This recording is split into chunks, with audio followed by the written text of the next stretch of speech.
Kan hin jiru waajjira lafa biddoo kan magaalaa bittaaf gurgurtaa biraa achiin dhaqee jira. Mee viidiyoo kana like share gochaa warri haaraa ta'e immoo subscribe gochaa yaadaaf gaafii qabdan na gaafachaa viidiyoo kana ilaalaa jechuun barbaada. Maaf dhaqxee naan jechuu dandeessu sinittan hima. Yeroo seennu sa'aatii walhanqatteedha namni hin jiru. Yookiin immoo guyyaa har'aatu iyyuu baay'een ta'anii jedhanii yaa'u torbatti guyyaa 3 ta'a iddoon lafa bittaaf gurgurtaatti gaggeeffamu ginuma isaatu waajjira kamuu jechuudha. Kamisaa wixa duraatii kamisaa fi jimaata duraanii wixa duraa roobii jimaata ture amma immoo jimaanni guyyaa xiqqoodha waan taateef sayyaan akkasitti jechuudha. So maaliif dhaqxee naan jechuu dandeessu sasinittanii ma adaraa keessan viidiyoo kana like godhaa siniin jedha akkanatti immoo qeedhe immoo ba'ee nama finxira wayii dhuguu yoo dhumni fakkaadhu mee tilmaamame amma waajjira baanee immoo waajjira kan aanaa galuu barbaanne kan magaalaatii baanee jechuudha. Maaliif yoo iddoo sadiitti hojjetama kan aanaa jira kan magaalaa jira kan nyutiin jira waan ta'eef bocho chakomo addo bramo senne agasitti arme hoosisee tan furaanun jennaan teenye maa qafanyu keessa gadi fudhadhe jechuudha. Ya Yesus.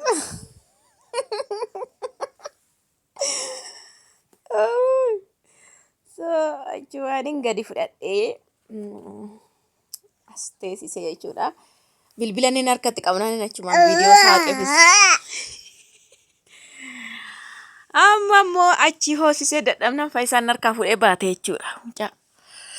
Maaliif amma immoo iddoo biraa deemaa jira xumuruudhaaf amma immoo inni baatee jechuudha. Akkasii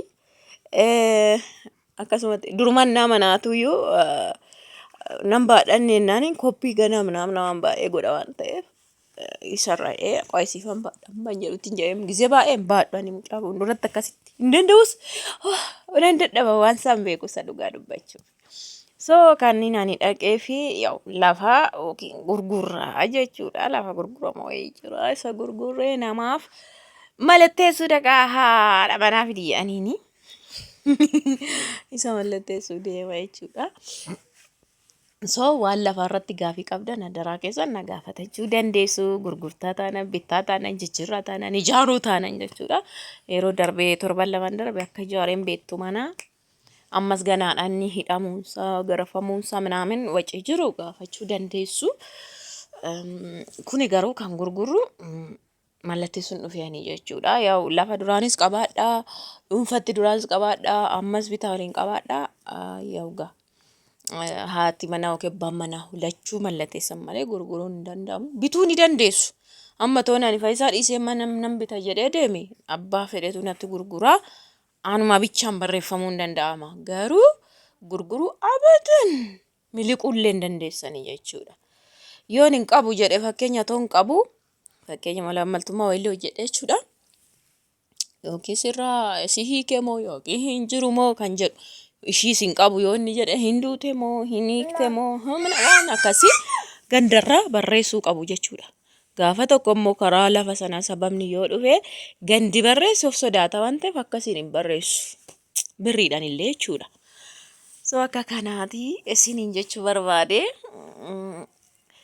Maashaallah isa kana gurguruu barbaanne lafa duwwaadha. Achiin mucaadhuma haalaa dhufte wayiitu bita natti fakkaate argeera ishii kalee natti fakkaate otoo hin taane argeen ture. Beektu miskiina zammattee teessi hin sodaatti nafaan haasa'uu barbaadde garuu anuma tootti gurguraan sodaatte waan wayii taate eessumoonni kun minaamanni shaaphisu akkanumaan akka nama waa namaa godhuuti. Nuti garuu rakkoo qabu enneeni jajjabeessinee lafa caraqaa baay'ee sodaattesi. Haala isaatti himnee jechuun amma booda yoo manatti ijaartee kaartaan baafadha jette maqaa keenyan dura ba'uu qaba kaartaan lafti caraqaan akkasuma maqaa keenyan dura ba'eeti Sana booda immoo ofitti jijjiirtee jechuudha. Wacii kana lachuu garuu ishiitu kaffalata. Maaliif caraqaa bitti warruma? Garuu gaafa batti baafachuuf lafa kana dhaabbataan godhadha jettu nu barbaaddi jechuudha. Isinitti meerame ani kana duras namni arfaffaan deebisee yoo isinitti gurgureeyyuu isa tokkoffaa gurgure sanatu kaartaa isinii baasuu danda'a malee amma mucaan kun yoo gurgurte lafa kan isheen kaartaa baasuu hin dandeessu. Abadan nama arfaffaa dhufee nuyi nu kadhatee akka baafnuuf godha malee ofiifis baafachuu hin danda'u jechuudha. Innumtuu immoo lafti gargari gaha kan hojjeta mootummaatti hiran jira, kan gurmuudhaan kennan jira lafti akkasumatti kan qonnaa abboolirraa gurguramu jira. Kanaaf laftis garaagarummaa qaba. Annaa gurguramu fakkeenya lafti caraqaani akka bakka bu'iinsaatti bakka bu'iinsa innaa jedhamu immoo muluu bakka bu'iinsaa miti kan isinii kennamu. Akkami seetanii ati amma ani nan bitama faayisaa irraa mitiire garuu akka bakka bu'iinsa jedhee natti eenyu malee gurgureen jedhamu. Maaliif lafti caraqaan gurgurameen jedhamu waan ta'eef. So ani ijaaruu, kireessuu, qarshiisaa fuudhuu, bishaan galchuu, eeguu, maal gochuu hundumaa nan danda'a garuu jijjiiruu hin danda'u gurguruu hin danda'u jedhee akkasitti namaa darbaa jechuudha. Gaafa kaartaatti baafattuudha gurguruu dandeessa kan jedhamu. Maanni gaafsa kaartaa keetiin jira kaa gurguruu, jijjiiruu, kennuu waan feete dandeessa jechuudha. So yeroo bitanii muluu bakka bu'iinsaa miti surumaa kan kenninu jedhunnaa jedhani waan ta'eef isiniin jechuu barbaade gaafii qabdan nu gaafadhaa. Dhugaa dubbachuuf wanti lafaa salphaa miti. Duuchootti immoo namni wanti hin taane hin jiru. Waaqayyoon haa eebbifamu. Akkuma isin taas iddoo lamaan jirtu sana wanti immoo kana cinqina irraan geessi hin jiru. Cinqi kanarraan ga'u ganaa ofitti jijjiiruudha. Siistarii irraa sana ofitti jijjiiruun na rakkisaa jira malee lachuu yeroon bitu rakkoo hin qabu jechuudha. Wanti narraa nyaata hin jiru dhiifa. Wanti narraa muramu hin jiru. Pilaaniin irra bu'ee hin jiru maal jechuudha. So lafti sirrifachiisatti dadhabdanii birrii irratti dhangalaastanii kaatanii isinirraa waa ta'u jechuudha. Kanaaf oolmaan akkas ta'ee amma immoo gara naasii baanee gara finxiraatti kush jenna waan ta'eef har'a qurxii nyaachuu baane jechuudha. Qaldiin hin jiru har'a fishitti. So akka kanaan isiniin jedha. Maashaallah iddoon kun akka namatti mijatu dhugaa isiniin jedha. Fooqiinsaa, iddoonsaa, wayi qorrisaa, mukeyyefiinsaa akkatti namatti takkumaa walisoo keessa biiroon hin seenne hin jiru. Akka kana maqaayatoo ji'a tokkochi turanii bifti bakka akka ta'etti nama jijjiirama. Das nama jedha dhugaa waaqa. Alatti hin bahe hafuura baafadhee. Namatti tuula wayyoo toona achi keessa sa'aatii lamaan tokko taa'een jechaa ture. Akkasiin isiniin jedha. Laayik gochuun dagatinaan isiniin jedha.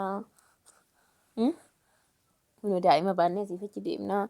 Viidiyoo hojjechuufis akkasuma. Kanaaf isin immoo nu jajjabeessaa. Yaada qabdan amma dandeenyuuf amma beeknu sheer isinii hin goonaa. Isiniin jedha.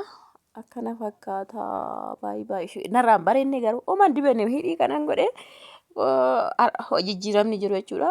Gurratti waa keewwadhe malee akkuma duritti ittiin bahu. Eddan daa'ima daa'uu jammaare meekaappiin dibatamuu hin danda'amu ka fuula isinitti rigatu ijoolleen.